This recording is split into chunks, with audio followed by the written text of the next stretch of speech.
تمام دیکھنے اور سننے والوں کو پیار بھرا سلام۔ حضرت علی کرم اللہ وجہ الکریم کی خدمت میں ایک شخص حاضر ہوا اور پوچھنے لگا کہ اے امام علی علیہ السلام، قبر میں انسان کی پہلی رات کیسے گزرتی ہے؟ تو حضرت علی کرم اللہ وجہ الکریم نے فرمایا کہ میں نے اللہ کے رسول صلی اللہ علیہ وآلہ وسلم سے سنا ہے کہ انسان کی سب سے مشکل رات قبر کی پہلی رات ہوتی ہے، جب دوسرے انسان، اس کے دوست، عزیز و اقارب، رشتہ دار اسے دفنا کر چھوڑ کر چلے جاتے ہیں تو وہ انسان روتا رہتا ہے۔ ہر ایک دوست کے پاس آتا ہے اور اسے روکنے کی کوشش کرتا ہے کہ مجھے چھوڑ کر نہ جاؤ، لیکن افسوس اس کی آواز کوئی نہیں سنتا۔ حضرت ابو سعید رضی اللہ تعالیٰ عنہ سے روایت ہے کہ حضور اکرم صلی اللہ علیہ وآلہ وسلم نے فرمایا، لوگوں اپنی موت کو یاد کیا کرو۔ قبر ہر دن اپنے مردوں سے اعلان کرتی ہے کہ میں غربت اور تنہائی کا گھر ہوں، کیڑے مکوڑوں کا گھر ہوں، مٹی کا ڈھیر ہوں۔ جب مومن کو دفن کیا جاتا ہے تو قبر اسے مرحبا کہہ کر خوشخبری دیتی ہے کہ میری پشت پر چلنے والوں میں سے تو بڑا محبوب تھا، آج میں تیری ہو گئی اور تو میرے پاس آ گیا، آج میرا احسان دیکھ۔ یہ کہہ کر قبر کشادہ ہو جاتی ہے اور جنت کا دروازہ کھول دیا جاتا ہے، جہاں سے اس کو تازہ ہوا آتی ہے۔ حضرت ابو ہریرہ رضی اللہ تعالیٰ عنہ کا بیان ہے کہ حضور اکرم صلی اللہ علیہ وآلہ وسلم ایک جنازے میں شریک تھے اور میں بھی آپ صلی اللہ علیہ وآلہ وسلم کے ہمراہ تھا۔ آپ ایک قبر پر بیٹھ گئے اور فرمایا کہ یہ قبر ہر روز بآواز بلند کہتی ہے کہ اے آدم کی اولاد، تو کیوں مجھے بھول گیا؟ کیا تجھے یہ معلوم نہیں کہ میں تنہائی کا گھر، غربت کا گھر، وحشت کا گھر اور کیڑے مکوڑوں کا گھر ہوں؟ مگر اللہ جس کے لیے کشادگی کا حکم فرمائے گا اس کے لیے کشادہ ہو جاؤں گی۔ اس کے بعد آپ صلی اللہ علیہ وآلہ وسلم نے فرمایا، اے قبر، تو یا تو جنت کا چمن ہے یا تو پھر آگ کا ایک تندور ہے۔ حضور اکرم صلی اللہ علیہ وآلہ وسلم نے فرمایا کہ مردہ جب قبر میں رکھا جاتا ہے تو قبر اسے کہتی ہے کہ اے ابن آدم، تو ہلاک ہو، تجھے کس چیز نے مجھ سے دھوکے میں رکھا؟ کیا تجھے معلوم نہ تھا کہ میں کیڑے مکوڑوں کا گھر ہوں؟ تجھے کس چیز نے مجھ سے بہکا کر نڈر کر دیا اور تو میری پشت پر بہت اکڑ کر چلتا تھا؟ اگر وہ مردہ نیک ہوگا تو جواب دینے والے اسے جواب دیں گے کہ اے قبر، تو دیکھ تو صحیح کہ اس کے اعمال کیسے ہیں۔ یہ اچھائی اختیار کرتا تھا اور برائی سے دور رہتا تھا۔ یہ سن کر قبر کہتی ہے، بے شک یہ نیک تھا، اب میں اس کے لیے سرسبز ہو جاتی ہوں۔ مردے کا جسم اس وقت منور ہو جاتا ہے اور اس کی روح اللہ تعالیٰ کی طرف بھیج دی جاتی ہے۔ حضرت عبداللہ بن عبید رضی اللہ تعالیٰ عنہ سے روایت ہے کہ حضور اکرم صلی اللہ علیہ وآلہ وسلم نے فرمایا کہ مردہ قبر میں پچھتاتا ہے اور ان لوگوں کے گھروں کی آواز بھی سنتا ہے جو اس کے ساتھ جنازے میں گئے ہوں۔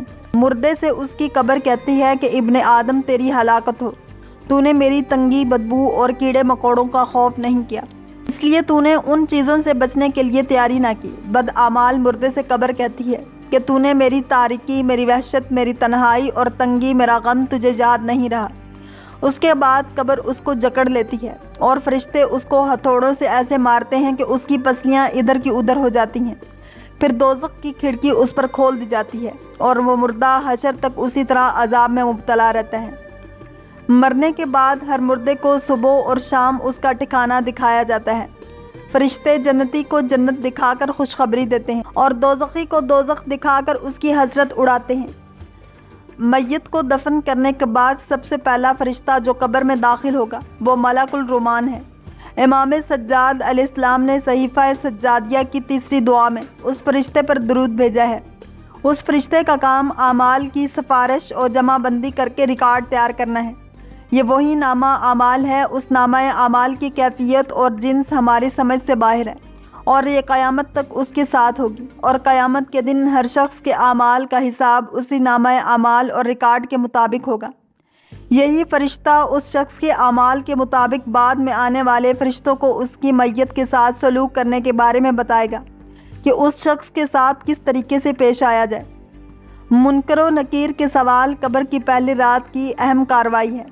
یہ فرشتے رومان کے بعد قبر میں داخل ہوں گے۔ ایک میت کے دائیں طرف اور دوسرا بائیں طرف کھڑا ہوگا اور اس سے سوال پوچھیں گے۔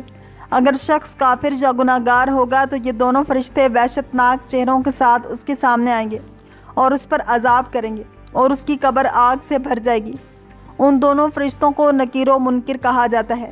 اگر شخص مومن ہوگا اور اولیاء خدا کی مدد کے ساتھ سوالوں کے جواب دے گا اور وہ دونوں فرشتے خوبصورت چہرے کے ساتھ اس کو بہشت کی خوشخبری دیں گے اور اس کی قبر کو نعمات الہی سے بھر دیں گے۔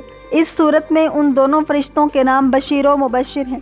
آیات کے مطابق اس رات اس شخص کے ایمان کے بارے میں پوچھا جائے گا اور یہ کہ آیا خدا اور اس کے رسول صلی اللہ علیہ وسلم پر ایمان رکھتا ہے اور کسی کو اپنی امامت اور پیشوائی کے لیے انتخاب کیا ہے، اور ایک دوسری روایت میں ہے اس سے زیادہ سوال بیان کیے گئے ہیں۔ بعض روایات کے مطابق پہلی رات کے سوال و جواب عمومی ہیں اور تمام انسانوں سے پوچھے جائیں گے۔ بعض علماء نے اس عموم سے دو مورود کو استثناء کیا ہے، جیسا کہ انبیاء علیہ السلام اور ائمہ معصومین، اور وہ افراد کی جو سوال کرنے کی شرائط نہیں رکھتے، جیسے کہ بچے اور دیوانے، کیونکہ اس کے بارے میں کوئی صریح روایت موجود نہیں ہے۔ اس لیے علامہ مجلسی کا عقیدہ ہے کہ اس کے بارے میں کسی خاص نظر کا اظہار نہ کیا جائے۔ میت کے رشتہ داروں کو سفارش کی گئی ہے کہ میت کو دفن کرنے کے بعد اسے تنہا نہ چھوڑیں اور تلقین پڑھنے سے منکر و نکیر کے سوالوں کے جواب دینے میں اس کی مدد کریں۔ خود اس شخص کے اعمال، صدقات اور نماز و روزے کے علاوہ بعض دوسرے اعمال جیسے نماز، ہدیہ، نماز وحشت، قبر وغیرہ میت کے لیے مفید ہے اور اس کی قبر کی سختی ختم یا کم ہو سکتی ہے۔ قبر کی پہلی رات صرف ان افراد کے لیے نہیں جن کو دفن کیا جاتا ہے، بلکہ جن کے بدن دفن نہیں ہوتے یا آگ میں جل جاتے ہیں، وہ بھی قبر کی پہلی رات سوال قبر اور فشار قبر کو تجربہ کرتے ہیں۔ ایک نظر کے مطابق یہ تمام حساب اسی مادی بدن سے ہوں گے اور خداوند ان جلے اور کٹے ہوئے جسموں کو بھی ان سوالوں کے جواب دینے کی توانائی دے گا، اور پانی یا ہوا جو کچھ بھی اس عالم میں ہے اس کو یہ توانائی دے گا کہ اس کے بدن یا اجزاء پر عذاب وارد کریں۔ اس لیے اگر کوئی بدن فضا میں متلاشی ہو جائے تو وہ بھی اس حکم سے استثناء نہیں ہے۔ یونس بن عمار نے امام صادق علیہ السلام سے اس شخص کے بارے میں سوال کیا جس کو لٹکایا گیا ہے کہ آیا اس کو عذاب قبر ہوگا یا نہیں۔ امام نے فرمایا جی ہاں، خداوند عز و جل حکم کرے گا کہ اسے اپنے فشار میں لے لے۔ فلاسفہ کے مطابق جب قبر کا معنی عالم برزخ ہے تو وہاں کی رات بھی وہاں کے مطابق ہی ہوگی، نہ کہ میت کو دفن کریں اور رات ہو تو قبر کی پہلی رات ہوگی۔ اللہ تعالیٰ سے دعا ہے کہ ہم سب کو مرنے سے پہلے مرنے کی تیاری کرنے کی توفیق عطا فرمائے، اور جو مسلمان اس دنیا سے جا چکے ہیں ان کی بخشش فرمائے، آمین۔ اگر آپ کو یہ ویڈیو پسند آئی ہے تو لائک، شیئر اور سبسکرائب کرنا مت بھولیے تاکہ ایسی ہی اسلامک انفارمیٹیو ویڈیوز آپ تک پہنچتی رہیں۔